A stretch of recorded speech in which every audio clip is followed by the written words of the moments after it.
د پښتونخوا د ثوابۍ او کروندګر سرتاج چې د مردان د غنو د تخمونو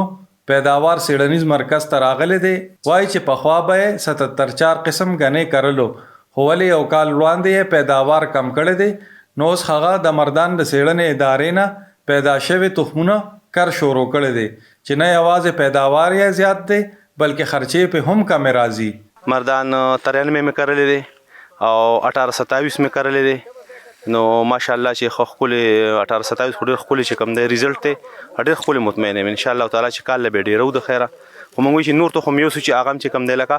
دغه کو او کرو هغه چې کم دی ریزلټ وګورو چې اغم ډېر کو د خیره. په مردان کې د چینو په دغه تحقیقي مرکز کې نه یوازې نوې تخمونه پیدا کیږي بلکې سیړنکار د نوې طریقو په حق باندې هم کار کوي چې نور الحق یو سیړنکار کروندګرو ته د چپبټ طریقه او داغه اهمیت صدارنګ بیانوي. کومنګ چری د چپبټ ټیکنالوژي کې د یو بوټي نه د بل بوټي پورې فاصله 2 فوټه وساتو نو په دې کې به منګه سور وزره بوټي راځي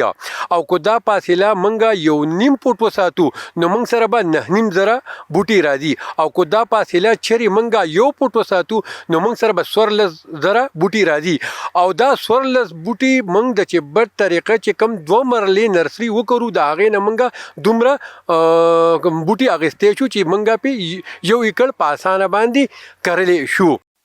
خو ځینې کروندګر اوس هم وایي چې دوی د نوې ټکنالوژۍ د لارې پیدا شوي تخمونو نه دي خبر. ساجد چې د مردان په سلیم خان سیمه کې د غنو کرونده کوي وایي چې د اوس هم 77 غنې کری خو پیداوار یې راکم شوی دی او مرزونه په زیات شوی دي. د ګن برګي دا تاوان شي برګي وکینو بس ریکوري کم شي چې ګوړه بیا 2 مانه پوری نو بیا 15 دړي 14 دړي لګدا سي صرف ریکوري کمای د غنی دا خوګوالي ختم شي. او د مردان د غنو د سیړنې ادارې ډایریکټر برکت خان وایي چې د 15 سپتمبر نه د 15 اکتوبر پورې د نوې تخمونو کرلو مناسب وخت دی او کروندګر په اسانه سره دغه تخمونه د سیړنیز مرکز نه ترلاسه کولی شي چې نه یوازې د خیبر پښتونخوا د آب او هوا سره سم دي بلکې پیداوار یې زیات او مرزونه خطر ورته کم دی. لکه مردان 2005 دی او مردان چې کوم دی 2021 دی ګل رحمان 2021 دی اسرار شهید 2017 دی او یغه چې کوم دی مردان 2000 او یو بل چې کوم د عبدالقیوم 2017 دا ویرایټیانې چې دا موږ سره نوې ویرایټیانې دي 40 من چې کوم دی دا موږ هر زمیندار ته ورکو چاته کدینه فرض کا زیاته شي نو بیا 80 من ورکول شو 120 من ورکول شو خو اوله موږ